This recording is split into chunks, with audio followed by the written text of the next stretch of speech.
బిస్మిల్లాహిర్రహ్మానిర్రహీం.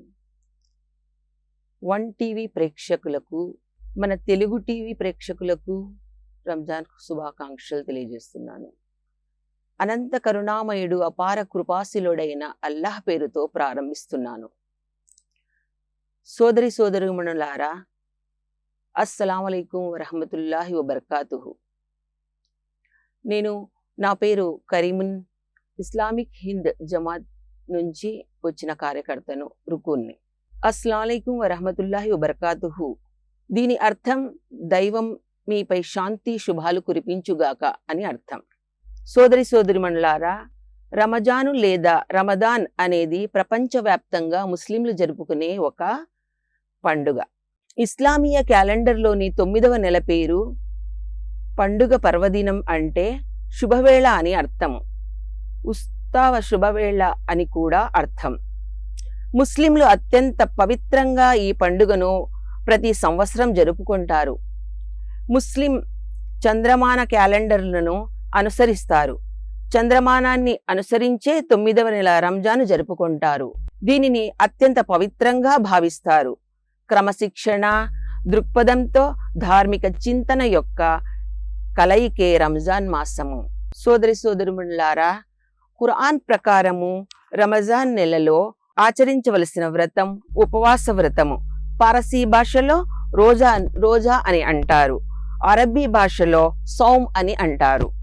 ఈ ఉపవాస విధులు ఆచరించడానికి దివ్య ఖురాన్లో ఈ విధంగా ఉంటుంది. ఓ విశ్వాసులారా, గత దైవ ప్రవక్తలు అనుసరించే వారిని ఎలా ఉపవాస దీక్షలు నిర్ణయించబడ్డాయో అలాగే మీలో భయభక్తులు కలిగి ఉండటానికి ఉపవాసాలను విధిగా నిర్ణయించడం జరిగింది అని ఖురాన్ గ్రంథంలో ఉంది. రమజాన్ నెల ప్రారంభమైన నాటి నుండి రమజాను ముగిసే వరకు ముస్లింలు పగలు నిష్ఠతో రోజా ఉపవాసాలను పాటిస్తారు. ఆహార పానీయాలను మానుకోవడం అంతేకాదు, రోజా కాదు, సంపూర్ణ నియమనిష్టలతో కూడుకున్న జీవన విధానం ఇది. నా ప్రియమైన సోదర సోదరీమణులారా, తెల్లవారక ముందే భోజనం చేసి దీనిని సెహరీ అంటారు. సాయంకాలము సూర్యాస్తమయములో దీక్షను విరమిస్తారు. దీనిని ఇఫ్తార్ అని అంటారు. సెహరీ నుండి ఇఫ్తార్ వరకు కఠినంగా ఆహార పానీయాలు ఏమీ స్వీకరించకూడదు. దాదాపు 13-14 గంటల వరకు ఉపవాస దీక్షలో పాటిస్తారు. ఉపవాస దీక్షను పాటించేవారు అబద్ధాలు ఆడకూడదు, పరనిందలు పలకకూడదు, శారీరక మానసిక దురలవాట్ల నుంచి దూరంగా ఉండాలి. నిగ్రహంతో ఉంటూ దైవచింతనలో గడుపుకుంటూ ఉండాలి. తహ్వాతో ఉపవాస దీక్షను అవలంబించాలి. తహ్వా అంటే దైవభీతి. దైవభీతితో ఉపవాస దీక్షను అవలంబించాలి ప్రతి ఒక్కరూ. రంజాన్ నెలలో 30 రోజులు ఉపవాసం అనేది వయోవృద్ధులకు, స్త్రీలకు, పురుషులకు ఇది విధిగా విధించబడినది. కాబట్టి ప్రతి ఒక్క స్త్రీ పురుషులు ఈ ఉపవాసాలను తప్పకుండా ఉండి తీరాలి. అందుకోసము ఈ ఉపవాస దీక్ష చిన్నపిల్లలకు, వృద్ధులకు, రోగగ్రస్తులకు, ప్రయాణాలలో ఉన్న వారికి నిషిద్ధమైనది. వీరికి తరువాత వేళల్లో, రంజాన్ తర్వాత వేళల్లో ఉండడానికి అవకాశం ఇచ్చారు ఖురాన్లో దేవుడు. ప్రతి ఒక్కరికి ఈ రోజాలు తప్పనిసరి కాదు.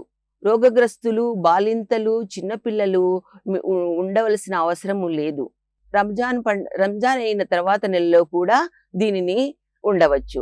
దేవుడు మీకు సౌలభ్యం చేయాలనుకునేవాడే కానీ మిమ్మల్ని ఇబ్బంది పాలు చేయడము దైవానికి ఇష్టం ఉండదు. సోదరి సోదరిమణులారా, రంజాన్ అంటే కేవలం ఉపవాస దీక్ష అని మాత్రమే కాదు. మనిషిలోని ద్వేషము, అధర్మము, అసమానతలు రూపుమాపడము అని కూడా అర్థం. ఈ మాసంలో పేదవారికి ఒక పూట ఆహారం పెడితే అల్లా అనేక రెట్లు పుణ్యం ఫలాన్ని ఇస్తాడని ఖురాన్లో ఉపదేశించడం జరిగింది. సోదర సోదరీమణులారా, రంజాన్ నెలలో పసిపిల్లల దగ్గరి నుండి పెద్దవారి వరకు వారి హృదయాలు పవిత్ర భావంతో నిండిపోతాయి. మానవాళికి ముక్తి మార్గం చూపించేందుకు దైవం పంపిన పరమ పవిత్రమైన ఖురాన్ గ్రంథం అవతరించిన మాసమిది. అందుకే ఈ మాసాన్ని అత్యంత ప్రాధాన్యత ఉంది. ప్రియమైన సోదర సోదరిమణులారా, ప్రతి ఏడు శుభమాస కారుణ్యము మన్నింపు సందేశాన్ని తీసుకొని వరాల వసంత రూపంలో విశ్వాసుల దగ్గరికి వస్తుంది. విశ్వాసులు అంటే ఎవరు అని మీకు రావచ్చు. రంజాన్ నెలకు స్వాగతం చెప్పి ఎంతో భయభక్తులతో ఈ రంజాన్ మాసంలో రోజాలు ఉంటూ తఖ్వాతో తమ పాపాలను మన్నించుకోవాలని దేవుని ఎదుట అనుక్షణము నమాజులను స్థాపిస్తూ, దువాలు చేస్తూ, నఫీల్ నమాజులను ఆచరిస్తూ, తహజుబ్ నమాజులను చదువుతూ, వాజిబిత్తర్ నమాజులను ఈ నెలలో ప్రత్యేకంగా విధించబడింది. ఇలాంటి వాజిబిత్తర్ నమాజులు కూడా కంటిన్యూ చేస్తూ, తర్వాత విశ్వాసులైన ఈ మనుషుల్లోని దైవభక్తి అనేది చాలా ప్రగాఢంగా ఉంటుంది. కాబట్టి వీళ్ళు అనుక్షణము దేవుని ఎదుట ఏడుస్తూ తమ బాధలను చెప్పుకుంటూ పాపాలను మన్నించాలని పదే పదే కోరుకుంటూ నమాజులను ఆచరిస్తూ ఉంటారు. ఈ నెలలో ఇంకొక ప్రత్యేకమైన 10 రోజులు, చివరి రోజులు ఉన్నాయి రంజాన్లో. ఈ చివరి రంజాను బేసి రోజులు అంటారు. 21 నుంచి 30వ తేదీ వరకు మధ్యలో ఉండే ఈ బేసి రోజుల్లో మొహమ్మద్ ప్రవక్త సల్లల్లాహు అలైహి వసల్లం ఆయిషా రజియల్లాహు అన్హుతో చెప్పడం జరిగింది, ఉల్లేఖించడం జరిగింది. ఏమనంటే, చూడండి మీరు ఈ 10 రోజులు చాలా భయభక్తులతో ఈ దువాను పాటించండి. అల్లాహుమ్మ ఇన్నక అఫ్వున్ తుహిబ్బుల్ అఫ్వ ఫాఫు అన్ని. అంటే, ఓ దైవమా, నువ్వు చాలా మన్నించేవాడవు, కరుణించేవాడవు, నా పాపాలను కూడా మన్నించి వేస్తావని నేను నీ దగ్గర ప్రాధేయపడుతున్నానని చెప్పడం ఇది దువా యొక్క అర్థము. ఇలా ఈ దువాను చదవడం వల్ల వాళ్ళ పాపాలన్నీ క్షణక్షణం మన్నించడం జరుగుతుంది. అంతేకాదు, ఈ 10 రోజుల్లో లైలతుల్ ఖద్ర్ రాత్రి ఒకటి వస్తుంది. ఈ లైలతుల్ ఖద్ర్ రాత్రి కోసము ప్రతి ఒక్కరూ జాగరణం చేయడం జరుగుతుంది. ఈ లైలతుల్ ఖద్ర్ రాత్రి ప్రత్యేక రాత్రి, అది 10 నెలల కన్నా ఎక్కువ ఇంపార్టెంట్ అయిన రోజు అనమాట. ఆ రోజు కోసము అందరూ వేచి ఉంటారు. ఆ రాత్రి ఒక్కటి దొరికిందంటే చాలు, మనుషులందరూ 10 నెలలు చేసే పుణ్యమంతా ఆ ఒక్క రోజులోనే దొరుకుతుందన్న భావంతో, సంతోషంతో చేస్తూ ఉంటారు. ఈ రంజాన్ యొక్క ప్రత్యేక విధుల్లో ఇది ఒక విధి. ఈ రోజే ఈ నెలలోనే ఖురాన్, ఈ చివరి మాసంలోనే ఖురాన్ కూడా నాజిల్ కావడం జరిగింది. అంటే ఖురాన్ ఆకాశం నుంచి దిగడం జరిగింది ప్రవక్త ముహమ్మద్ సల్లల్లాహు అలైహి వసల్లం పైన.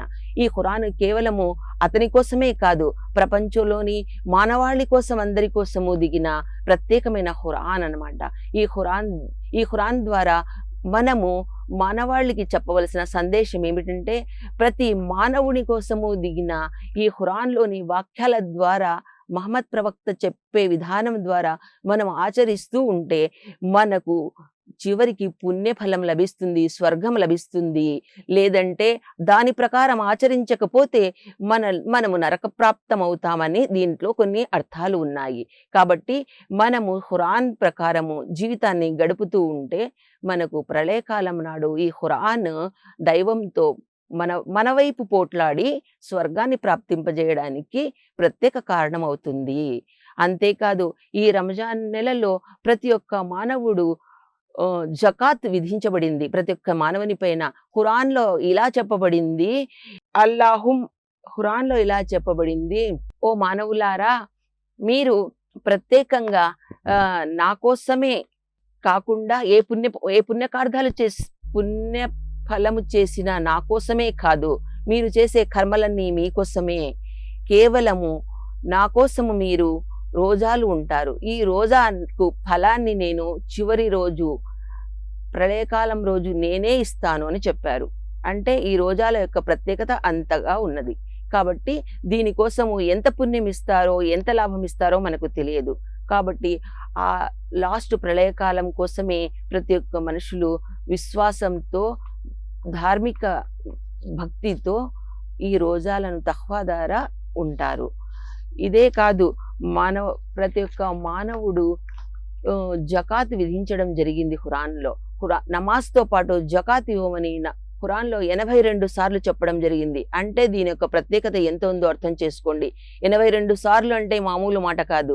82 సార్లు జకాత్ ఇవ్వాలి అని విధిగా నిర్వహించబడిందంటే ప్రతి ఒక్క మానవుడు, డబ్బున్నవాడు, ఆస్తి అంతస్తులు, పొలాలు, నగదు, బ్యాలెన్స్లు బంగారము, వెండి వంటి ఆభరణాలపైన మనం జకాతు ఇచ్చి తీరాలి. జకాతు ఇవ్వడం వల్ల మన ఆస్తులు, బంగారము, వెండి, సంపద, బ్యాంకు బ్యాలెన్స్‌లు అన్నింటి మీద దేవుడు శుభం కలిగిస్తాడు. శుభం అంటే దాని మీద ఎలాంటి చెడు ప్రభావం పడదు. పోవడం గానీ, యాక్సిడెంట్‌ల ద్వారా నాశనం కావడం గానీ, పంట పొలాలు ఫ్లడ్స్‌లో వచ్చి కొట్టుకుపోవడం గానీ, ఇలాంటివి జరగకుండా దాన్ని ఫ్రెష్‌గా మనకు అవసరానికి కాపాడుకునేలాగా ఉంచుతాడని అర్థము. కాబట్టి ఈ జకాతు మనం ఇస్తే మన సొమ్మే ప్రత్యేకంగా పరిశుభ్రమై ఉంటుంది అని అర్థము. పరిశుభ్రమై ఉండడం అంటే జకాత్ ద్వారా పరిశుభ్రత కలిగి ఉండడం అని అర్థము. దీనితో ప్రతి ఒక్క మానవుడు ఫస్ట్ ముహమ్మద్ సల్లల్లాహు అలైహి వసల్లం యొక్క సహచరులు జకాత్ ఇవ్వని వాళ్లకు అలాగే వాళ్ళ ఇంటికి వెళ్ళి పట్టుకుని వచ్చి జకాత్ ఇవ్వలేదని లాక్కొచ్చి వాళ్ళ ఇంటి నుంచి సొమ్ము తీసుకొచ్చి పేదవాళ్లకు పంచిచ్చేవాళ్ళు. కానీ ఈ కాలంలో అలా చేయటం లేదు. దేవుని మీద భక్తి, భయము, తన సొమ్ము బాగా ఉండాలనే నిర్ణయం ఉంటే కంపల్సరీగా వాళ్ళు జకాతు ఇచ్చి తీరుతారు. ఈ జకాతు వల్ల పేదవాళ్ళు, అంగవికలాంగులు, అన్నానికి తపించేవాళ్ళు, ధర్మస్థానాల్లో ఉండేవాళ్ళు, వీళ్ళందరికీ ఈ జకాత్ రూపములో పంచిపెట్టడం జరుగుతుంది. వాళ్ళకు కూడా అన్ని సౌకర్యాలు కలుగుతాయి. వాళ్ళు కూడా ఆనందంగా ఉంటారు. వాళ్ళ ఇళ్ళలో కూడా తమ పిల్లలకు పెట్టడానికి పిరికెడు అన్నం పెట్టే స్తోమత కలిగి ఉంటారు. కాబట్టి ప్రతి ఒక్కరు జకాతులు ఇస్తుంటే ఈ దేశంలో పేదరికమే ఉండదు. పేదరికం నాశనం కావాలంటే మన సొమ్మును ఇంట్లో పెట్టుకుని బ్యాంకు బ్యాలెన్స్లలో పెట్టుకోవడం వల్ల మనకు శుభము జరగదు. అలాంటి వారికి దైవము కఠినమైన శిక్ష వేస్తానన్నారు.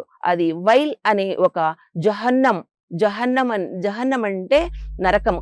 నరకములో కొన్ని స్టేజెస్ ఉన్నాయి, 7 స్టేజ్లు. ఆ స్టేజ్లో వైల్ అనే స్టేజ్లో వేసేశారంటే దాని నుంచి బయటపడడం చాలా కష్టము.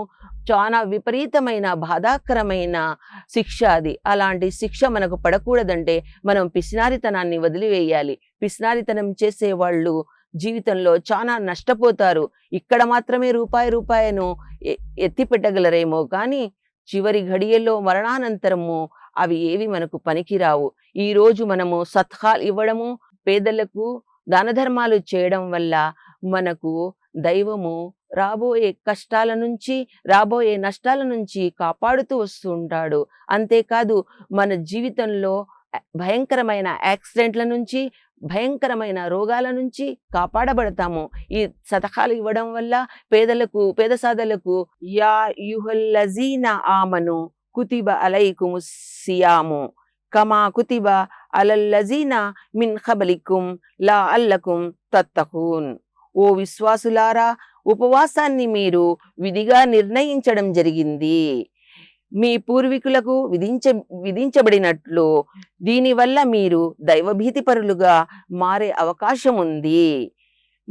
మనలో దైవభీతి వస్తే తప్పకుండా నమాజును ఆచరిస్తాము. తప్పులు మన్నించుకోవడానికి దేవుని ముందు ప్రాధేయపడతాము. జకాత్ అంటే పరిశుద్ధత, శుభము అని అర్థము. పరిశుద్ధత అంటే ఇంతకు ముందే చెప్పాను సోదరుమణులారా, మన సొమ్ము, మన బ్యాంక్ బ్యాలెన్స్లు, మన ఆస్తులు అన్నీ శుభంగా ఉండాలి, నష్టపోకుండా ఉండాలి అంటే జకాతు తీసి ఇవ్వడం కంపల్సరీ. అలా ఇస్తేనే మన సొమ్ము ఎలాంటి నష్టాలకు గురి కాదు. మన ఫ్యాక్టరీస్ అయినా, మన పరిశ్రమలైనా, ఎలాంటి దాని మీద అయినా కానీ ఈ జకాతు ఇవ్వడం వల్ల వాటికి ఎలాంటి నష్టాలు కలగవు, ఇంకా అభివృద్ధి కలుగుతుంది. దానిలో చాలామంది ఇంత జకాత్ ఇస్తే నా సొమ్ములో నుంచి చాలా వరకు తరిగిపోతుందేమో అని బాధపడతారు. కానీ దేవుడు ఖురాన్లో అలా చెప్పలేదు. దాని మీద జకాతు ఇవ్వడంతో ఇంకా మీ ఆస్తులపైన, పరిశ్రమలపైన అభివృద్ధి కలుగుతుంది అని చెప్పడం జరిగింది. ఖురాన్లో చెప్పిన మాటలు ఎప్పటికీ తప్పు కావు. దేవుడు చెప్పిన మాట మీద నిలబడే ఒక ప్రత్యేకమైన దైవమైన ఆయన మాటల్లో అబద్ధాలు ఉండవు. కాబట్టి ప్రతి ఒక్కరూ జకాతు ఇచ్చి తీరితే మీకే శుభం కలుగుతుంది. అంతేకాదు ఫిత్రా అని కూడా సదహతుల్ ఫిత్రా అని కూడా మన మీద విధించబడింది.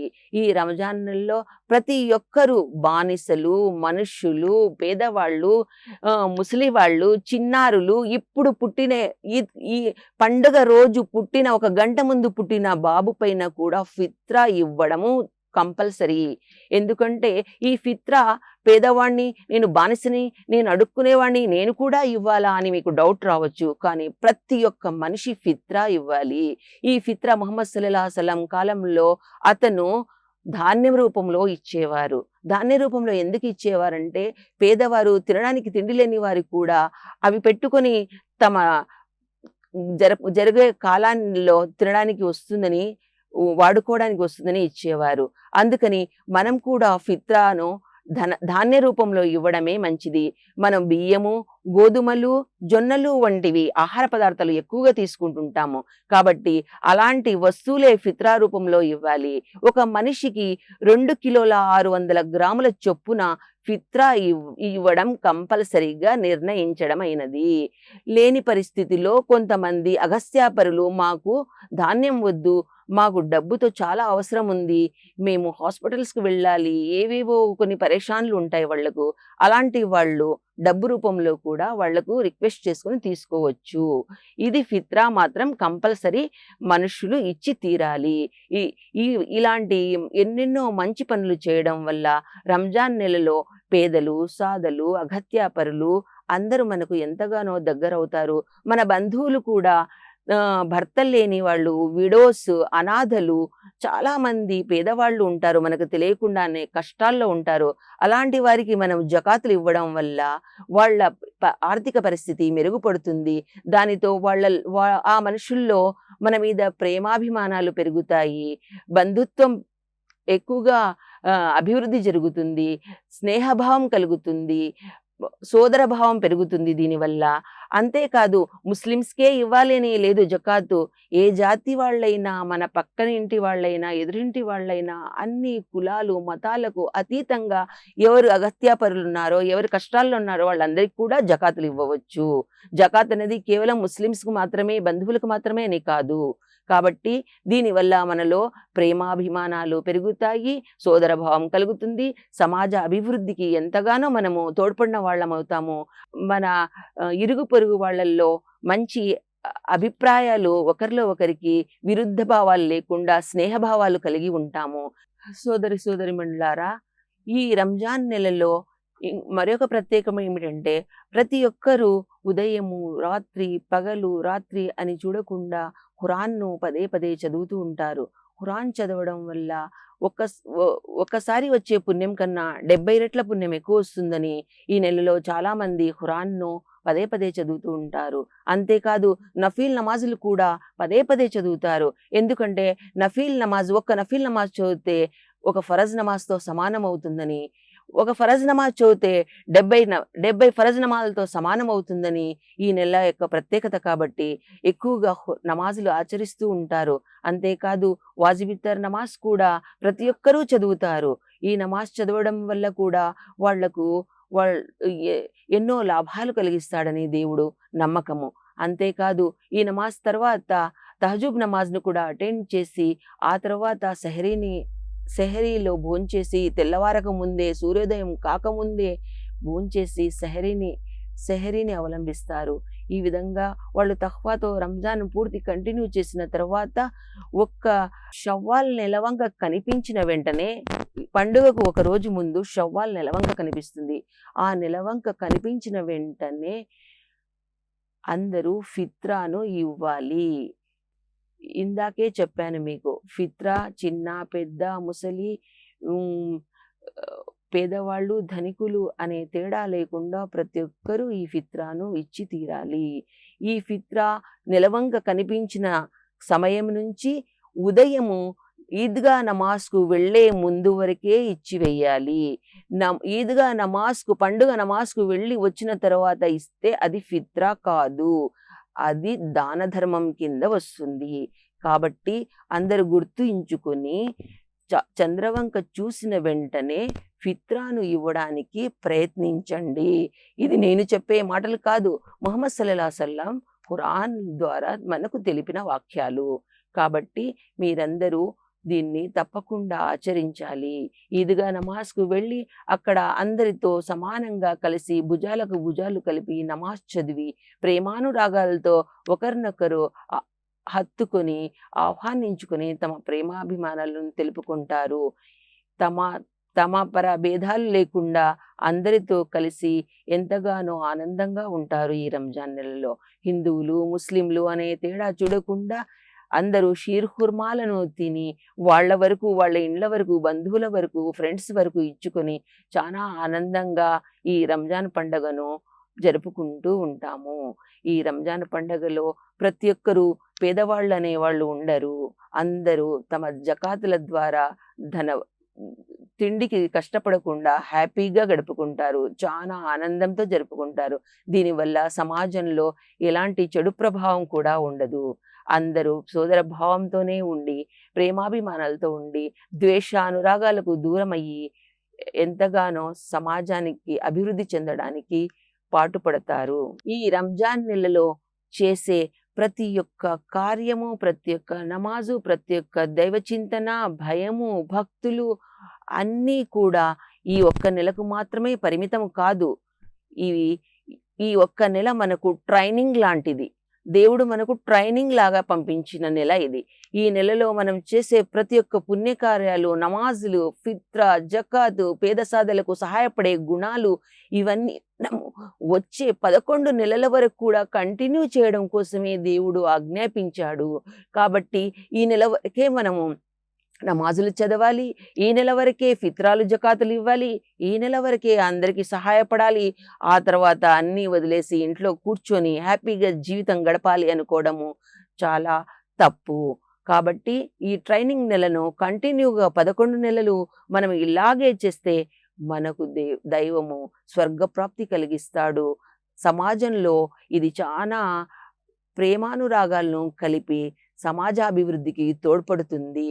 కాబట్టి మనము ఎప్పటికీ ఈ రంజాన్ నెలలో పాటించిన విధుల ప్రకారమే జీవితాన్ని గడపాలని, అలాగే ఉండాలని ఆశిస్తూ అస్సలాము అలైకుం వరహమతుల్లాహి వబరకాతుహు. సదఖల్లాహుల్ అజీమ్.